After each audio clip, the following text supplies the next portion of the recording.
Lotus reality and agro farming వారు premium farm land projects మన పొలం ఫేజ్ 1, 2 మరియు 3 కంప్లీట్ చేసుకొని మన పొలం phase 4 Wasar village at Narayana Khed లో ఆగస్టు 15 ఇండిపెండెన్స్ డే రోజు గ్రాండ్ లాంచ్ చేయడం జరుగుతోంది.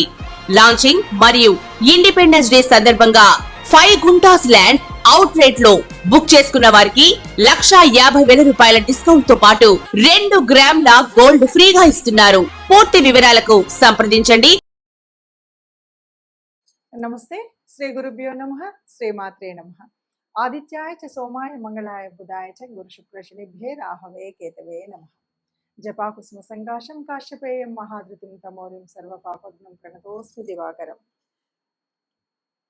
ప్రతి మాసంలో చెప్పుకునేటువంటి గోచార ఫలితాలు ఈ ఆగస్టు మాసానికి అంటే ఆగస్టు నెలలో 2024 గాను గోచార ఫలితాలు ఎలా ఉన్నాయి అన్నది తెలుసుకోవడం కోసం ముందుగా గోచారంలో ప్రస్తుతం గ్రహస్థితి ఎలా ఉంది, ఏ ఏ గ్రహాలు ఎక్కడెక్కడ ఉన్నాయి, ఈ సంగతి కనుక మనం చూసినట్టయితే వృషభ రాశిలో గురువు మరియు కుజుడు ఇద్దరూ కూడా అక్కడే ఉన్నారు.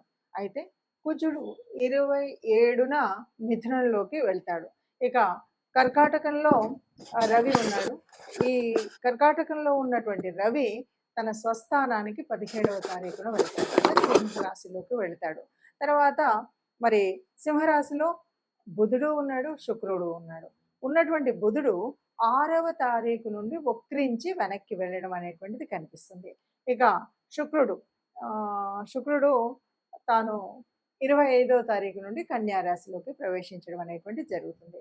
ఇక కన్యారాశిలో మరి కేతువు ఎప్పటి నుండో ఉంటున్నాడు, 18 మాసాలు అలాగే ఉంటాడు. తర్వాత మరి కుంభరాశిలో వక్రించినటువంటి శని, తర్వాత మీన రాశిలో రాహు. ఇది మనకు గ్రహాలు ఉన్నటువంటి పరిస్థితి. మరి ఇలా గ్రహాలు ఉన్నప్పుడు మరి ఏ ఏ రాశి వారికి ఎలాంటి ఫలితాలు ఉంటాయి? ఎందుకంటే ఒకవైపు ఇప్పటికీ మరి ఈ మాసం నుండి మొదలు పెడితే కనుక 6వ తారీఖు నుండి బుధుడు వక్రించి ఉన్నటువంటి వాడు, అలాగే మరి శని ఇప్పటికే వక్రించి ఉన్నటువంటి పరిస్థితి. కొంతమందికి ఏళ్ళనాటి శని నడుస్తుంటే కొన్ని రాసుల వారికి, మరికొంతమందికి అర్ధాష్టమ శని నడుస్తూ ఉంటే, ఇలాంటి పరిస్థితుల్లో గురు కుజుల కలయిక ఒకవైపు, అలాగే మరి ఇప్పుడు మనకు చూస్తున్నటువంటి పరిస్థితుల్లో ఎక్కడైతే వక్రించినటువంటి బుధుడు ఒకవైపు, శని ఒకవైపు, ఇవన్నీ స్థితులు ఉన్నప్పుడు మరి ఈ మాసంలో ఎలా ఉంటుంది? మరి ఈ మాసం ప్రత్యేకత తీసుకున్నట్టయితే ఇంకా ఇదంతా కూడా శ్రావణ మాసంలోకి వస్తుంది. ఆగస్టు అనగానే మనకు మొదటి వారం దాటిందంటే శ్రావణ మాసం. శ్రావణ మాసంలో అంటే ఏదైనా సరే, ఏ గ్రహరీతులు ఎలా ఉన్నా సరే ఆ మాసానికి సంబంధించినటువంటి అధిదేవతల్ని మనం తలిచినప్పుడు, కొలిచినప్పుడు ఏవైనా అవకతవకలు ఉన్నా, ఏదైనా చిన్న చిన్న తేడాలు ఉన్నా మనం సరి చేసుకోవడానికి ఎప్పటికప్పుడు దేవుడు మన దేవతా రూపాలు మనకు ఆయా పండగల రూపంలో దర్శనమిస్తూనే ఉంటాయి. మరి అలాంటి పరిస్థితులలో ముఖ్యంగా మరి ఆగస్టు మాసంలో 2024 గాను ఒక్కొక్క రాశి వారికి అంటే 12 రాశుల వారికి ఎలాంటి ఫలితాన్ని మనం పొందుతామన్నది నెమ్మదిగా చూద్దాం. మకర రాశిలోకి శని చూస్తూ ఉన్నాడు కదా, ఎందుకంటే కుంభరాశి నుండి మకర రాశిలోకి వస్తున్నాడు. మరి ఇలా వస్తున్నప్పుడు ఎట్లా ఉంటుంది అంటే మకర రాశి వారికి ఇది బాగా తెలిసినటువంటిదే. ఎంత పని, ఏ పని చేద్దాం అనుకున్నా గబగబా వెళ్ళినట్టు కాకుండా పనులన్నీ స్లో అవుతూ ఉంటాయి, నెమ్మదిగా అవుతూ ఉంటాయి.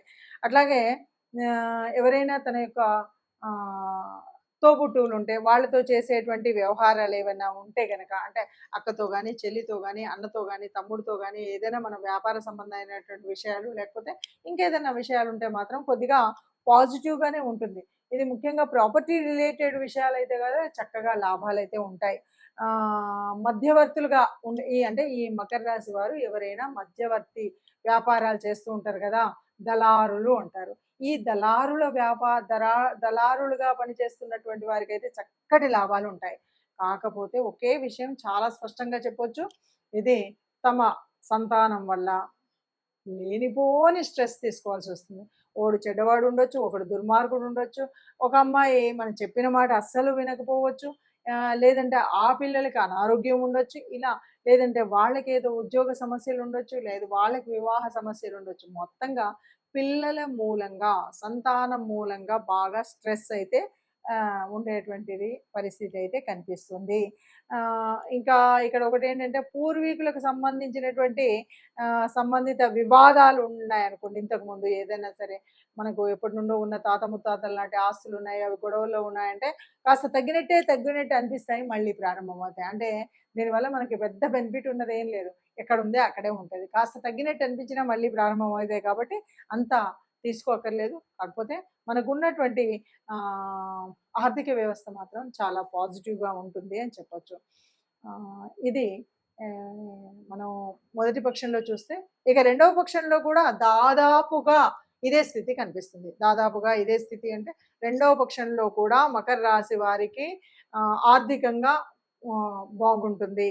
కాకపోతే కొద్దిగా సంతానం వల్ల స్ట్రెస్, స్ట్రెయిన్ ఉంటుంది.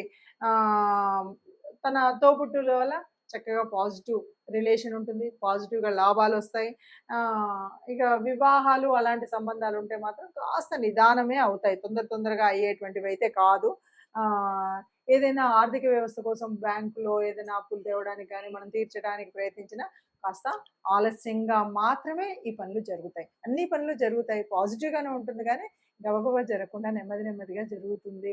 ఎందుకంటే మకర రాశి అనగానే మనకు తెలుసు.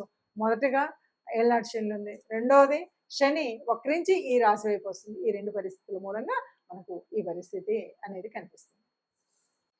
మనకి వ్రతాల మాసం, శ్రావణ మాసం, ఆడవారికి ఇష్టమైనటువంటి మాసం రాబోతుంది. మనకు మాసాలు కనుక చూస్తే 5వ మాసం చైత్రం, వైశాఖం, జ్యేష్టం, ఆషాఢం, శ్రావణం 5వ మాసం. ఈ 5వ మాసం చాలా అద్భుతమైనటువంటి మాసం. ముఖ్యంగా మాతృమూర్తులకు, స్త్రీమూర్తులకు అందరికీ కూడా చాలా ఇష్టమైన మాసంగా చెప్పొచ్చు.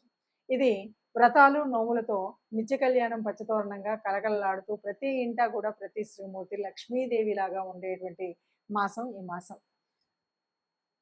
మనకు తెలిసినటువంటిదే ఏ మాసమైనా సరే పౌర్ణమిలో సంబంధిత నక్షత్రం అంటే శ్రవణ నక్షత్రము ఈ మాసంలో పౌర్ణమికి దగ్గరగా వచ్చినప్పుడు శ్రావణ మాసం ఏర్పడుతుందన్న సంగతి తెలిసిందే. అయితే ఈ శ్రావణ మాసంలో ఏమేమి ఉంటాయంటే బోల్డ్ అన్ని పండగలు. శ్రావణ మాసంలో మనం చేసుకునేటువంటి పండగలు అన్నీ చూస్తే పండగలకంటే ముందు మనం ఇంకో ముఖ్యమైనటువంటి మాట చెప్పొచ్చు. శ్రావణ మాసంలో ఆదివారం మనం ఏమైనా చేస్తామా అంటే మీరు ఆలోచించి చూస్తే అందులో దాదాపుగా అన్ని వారాలు కూడా ఏదో ఒక రకమైన వ్రతాన్ని, పూజను చేసేటువంటి వారాలే. ఎందుకంటే ఇది శివ, కేశవ అభేదాన్ని చెప్తున్నట్టుగా ఉంటుంటాయి. ముఖ్యంగా అమ్మవారికి సంబంధించి మనం పూజ చేస్తూ ఉన్నప్పుడు మనం అన్ని శుక్రవారాలు లక్ష్మీదేవికి పూజ చేస్తూ లక్ష్మీ కటాక్షం కోసం ప్రతి స్త్రీమూర్తి కూడా లక్ష్మీదేవిలాగా ఉంటుంది. అలాగే మంగళవారాలు శ్రావణ మాసంలో ఉన్నటువంటి మంగళవారాలన్నీ కూడా గౌరీదేవిని పూజిస్తూ ఆ గౌరీ అమ్మవారిని కొలుస్తూ ఉంటారు. ఎందుకు అంటే అమ్మ యొక్క ఆ ముత్తైదుతనము ఉండాలి అని, ఆ సువాసినులుగా ఉండాలి అనే ఆకాంక్షతో మంగళ గౌరీ వ్రతాలు చేస్తూ ఉంటారు. అయితే ఇక్కడ అమ్మవారికి ఎవరికి చేసినా అయ్యను పూజించకుండా చేయకూడదు. అదేవిధంగా అందుకోసమని సోమవారాలన్నీ కూడా శివుడిని ధ్యానిస్తూ పూజిస్తూ పూజలు చేస్తారు. అట్లాగే లక్ష్మీదేవిని శుక్రవారం చేసిన వారందరూ కూడా శనివారం ఆ వెంకటేశ్వర స్వామిని పూజిస్తూ చేస్తూ ఉంటారు. రెంటి మధ్యలో అంటే 4 శనివారాలు, 4 శుక్రవారాలు, 4 సోమవారాలు, 4 మంగళవారాలు పూజ చేస్తాం. ఈ పూజలే కాకుండా ప్రత్యేకించి మనకి ఏకాదశులు 2 అంటే శ్రావణ మాసంలో వచ్చేటువంటి 2 ఏకాదశుల్లో పూజ చేస్తాం. ఇంతేనా అంటే పౌర్ణమి, ముఖ్యంగా పౌర్ణమి, శ్రావణ పౌర్ణమి అనగానే మనకి వచ్చేటువంటి ముఖ్యమైనటువంటి పండగ రక్షాబంధనము లేదా జంధ్యాల పౌర్ణమి. ఇవి పవిత్రమైనటువంటివి. ఇంతేనా అంటే శ్రావణ బహుళాష్టమి చాలా ముఖ్యమైనటువంటిది. ఆ జగద్గురువు శ్రీకృష్ణుడు జన్మించినటువంటి కాలం ఇది. కాబట్టి మొత్తంగా పండగలతో పచ్చదనంతో ప్రకృతి ఉంటే, పండగలతో ప్రతి హిందూ గృహం ఉంటూ ఆధ్యాత్మిక చింతన కలిగి ఆనందంగా ఉంటూ దేవతార్చన చేసేటువంటి మాసం శ్రావణ మాసం అని చెప్పొచ్చండి. శ్రావణ మాసానికి ఉన్నటువంటి విశిష్టతలో ముఖ్యంగా ఏ స్త్రీ అయినా నవ్వుతూ ఆనందంగా సుఖంగా లక్ష్మీదేవిలాగా ఇంట్లో నడయాడుతున్నప్పుడు అంతకంటే అద్భుతంగా పాజిటివ్ వైబ్స్ ఇంకెక్కడా ఉండవండి. ఇదండి ఈ వీడియో. నమస్తే. పూర్తి శ్రావణ మాసం అవుట్లుక్ చెప్పాలి కదా. శ్రావణ మాస నమస్తే. శ్రీ గురుభ్యో నమః. శ్రీ మాత్రే నమః. శ్రావణ మాసంలో ముఖ్యంగా మనకి పండగల్లో చెప్పేటువంటిది శ్రావణ మాసం అనగానే వరలక్ష్మి వ్రతం మనకు చాలా ముఖ్యమైనటువంటి పండగ చెప్తుంటారు. వరలక్ష్మి పండగ ఇప్పుడు చేస్తున్నామా, ఎప్పుడు చేస్తున్నాం అంటే ఎప్పటి నుండి చేసినా, ఇప్పుడు కొత్త వాళ్ళు చేస్తూ ఉన్నా వరలక్ష్మి అనగానే మనకు ఒక ఆశ్చర్యం కలుగుతుంది. మనకున్నటువంటి అష్టలక్ష్ములు ఉన్నాయి కానీ వరలక్ష్మి అనేటువంటి పేరు ఎక్కడా లేదు కదా అంటే, ఇక్కడ ఏంటంటే మనకున్న అష్టలక్ష్ముల అసలు స్వరూపం వరలక్ష్మి. అంటే వరాలను ఇచ్చేటువంటి అమ్మ. అంటే పేరులోనే పెన్నిది ఉందంటారు కదా.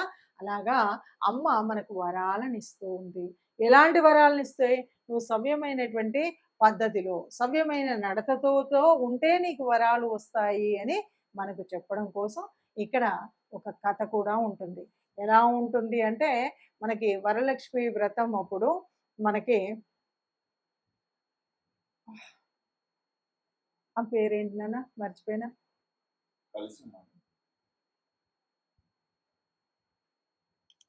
వరలక్ష్మి అప్పుడు మనం చూస్తే చారుమతి అనేటువంటి ఒక ఇల్లాలు. చారుమతి అంటే మంచి మతి, మంచి దృష్టి అనమాట. ఆ తల్లి ఏం చేసింది, పొద్దున్న లేవగానే మనకు ఆ కథ చదువుతుంటే అర్థమయ్యేది ఏంటంటే, పొద్దున్న లేవగానే భర్తని గౌరవించే విధంగా గౌరవించడం, భర్తకు కావలసినవన్నీ సమకూర్చడం, అత్త మామలను గౌరవంగా చూడడం, తన ఇంట్లో ఇంటి ఇల్లాలుగా తన అన్నీ చూసుకోవడం. ఇది ఆ తల్లి చేసేటువంటిది. ఎంతో నిష్టగా ఒక హిందూ గృహంలో ఉండాల్సినటువంటి ఆచార వ్యవహారాలన్నీ పాటిస్తూ ఉండడం వల్ల ఆ తల్లికి కలలో వరలక్ష్మీదేవి కనిపిస్తుంది. ఎలా చేయాలి, ఏం చేయాలి అన్నటువంటి విధి విధానం చెప్తుంది. ఇక్కడ కూడా ఈ చారుమతి తనకు లభించినటువంటి ఆ కళ ఏదైతే ఆ స్వప్నం ఉందో ఆ స్వప్న ఫలితాన్ని తను ఒక్కతే పొందాలనుకోలేదు. తనతో పాటు ఉన్న నలుగురికి అందాలనుకుంది. అందుకని ఇరుగు పొరుగు అందరికీ చెప్పింది. అందరూ కలిసి సామూహికంగా వరలక్ష్మి వ్రతాన్ని చేయడానికి అమ్మ కలలో ఎలా చెప్పిందో అలాగా గోమయం తెచ్చారు, చక్కగా అలిగారు, చక్కగా పీట వేశారు, కలశాన్ని పెట్టారు, వరలక్ష్మి అమ్మని పెట్టారు, చక్కగా కొలిచారు, కీర్తనలు పాడారు, పూజ చేసిన తర్వాత భజనలు చేశారు, చక్కగా ప్రదక్షిణలు చేశారు. ఈ ప్రదక్షిణలు చేస్తున్నప్పుడు ఒక్కొక్క ప్రదక్షిణకు ఒక్కొక్క రకంగా చక్కగా ఆభరణాలు అన్నీ వచ్చి చక్కగా అంగరంగ వైభవంగా ఉండేలాగా రథాలు అన్నీ వచ్చాయి అని కథలో సారాంశం. ఇక్కడ అర్థం ఏంటి అంటే, ఏ స్త్రీమూర్తి అయినా కూడా చక్కగా తన యొక్క బాధ్యతను సరిగ్గా నిర్వహిస్తే, బాధ్యత అంటే నేను ఒక జాబ్ హోల్డర్నండి, నాకెక్కడ సమయం అనేటువంటిది కాకుండా, ముందుగా నువ్వు ఒక ఇంటి ఇల్లాలు, నువ్వు ఒక భర్తకు భార్యవు, ఇంట్లో ఉన్న పెద్దలైనటువంటి అత్త మామళ్లకు నువ్వు కోడలివి. ఈ విషయాన్ని మర్చిపోకుండా నీ బాధ్యతను చేసినాక నీకు కావాల్సిన అనేక బాధ్యతలను పూర్తి చేసుకో. నువ్వు అసలైనటువంటి ఆ ధర్మాన్ని మర్చిపోకుండా ఉంటే అమ్మ ఎప్పుడు కూడా కరుణిస్తుంది అని చెప్పేటువంటి కథా సారాంశమే వరలక్ష్మి వ్రతం. అందుకని అందరం కూడా ఇప్పుడు చాలా మంది వరలక్ష్మి వ్రతం చేసుకున్నామంటే నేను కొత్త చీర కొనుక్కున్నానా, కొత్త రూపు కొనుక్కున్నానా అనేటువంటి ఒక సిద్ధాంతమే కాకుండా, దానికి ముందు తల్లి ఏం చేసిందో అనేటువంటి ఈ కథా సారాంశాన్ని చదివి మనం ఒక ఇంట్లో ఎలా ఉండాలి, ఎలా ఉంటే అమ్మ యొక్క కటాక్షం మనకు అందుతుంది అని చూసి శుచిగా శుభ్రంగా అందరితో కలిసి వరలక్ష్మి వ్రతం చేసుకుందాం. హైందవ సంప్రదాయాన్ని కాపాడుదాం. ఇందులో ఉన్నటువంటి అంతర్లీనంగా దాగి ఉన్నటువంటి సూక్తులను కూడా మనం పాటిద్దాం. నమస్తే. నెక్స్ట్ వరలక్ష్మి వ్రతం అయిపోయింది. తర్వాత వరలక్ష్మి వ్రతం తర్వాత శ్రావణ మాసంలో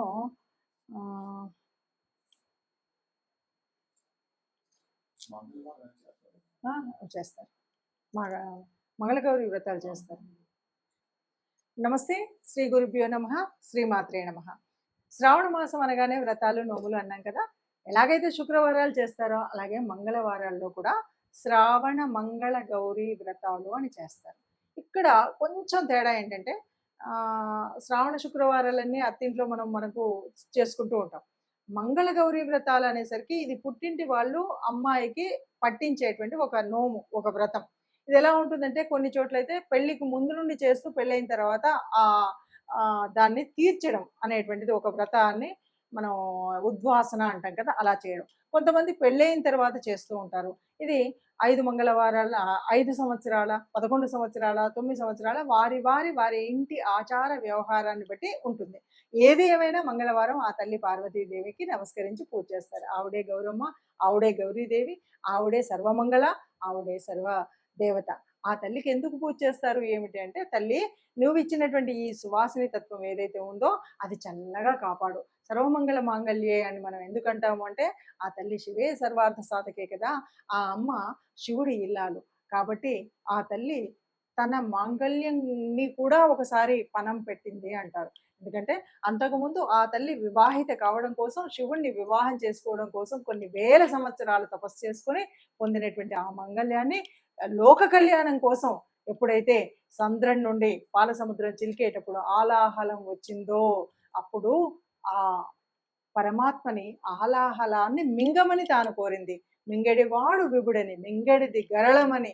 అంటే ఆ విషమని తెలిసి కూడా తల్లి మింగమన్నదంట. తన మాంగళ్యాన్ని ఎంత గొప్పగా మదిలో నమ్మిందో అంటాడు మరి పోతన గారు. అంటే అంత అద్భుతం. తన లోక కళ్యాణం కోసం, తన బిడ్డలు సుఖంగా ఉండాలి అంటే నా శివుడికి ఏమీ కాదు. ఎందుకంటే నా మాంగళ్యం యొక్క గట్టితనం అంతది అని.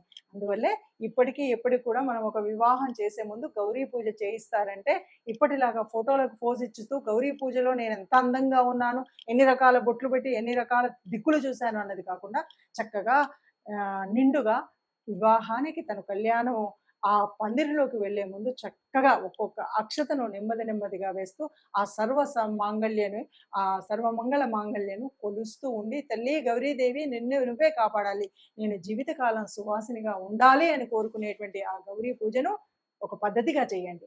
ఒక దాన్ని వేడుకగా కాకుండా, దాన్ని ఫోటోల పోజులకు కాకుండా పద్ధతితో చేస్తే ఆ పవిత్రత మనకుంటుంది. నిజంగా దాని ఫలితం ఉంటుంది.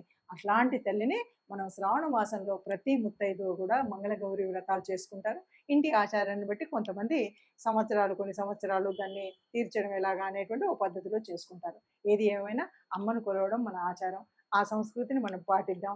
ఆ సంస్కారాన్ని ముందు తరానికి అందాలి అంటే ఒక పద్ధతిలో, ఒక నియమ నిష్టలతో చేయడం అన్నది పిల్లలకు కూడా నేర్పిద్దాం. నమస్తే.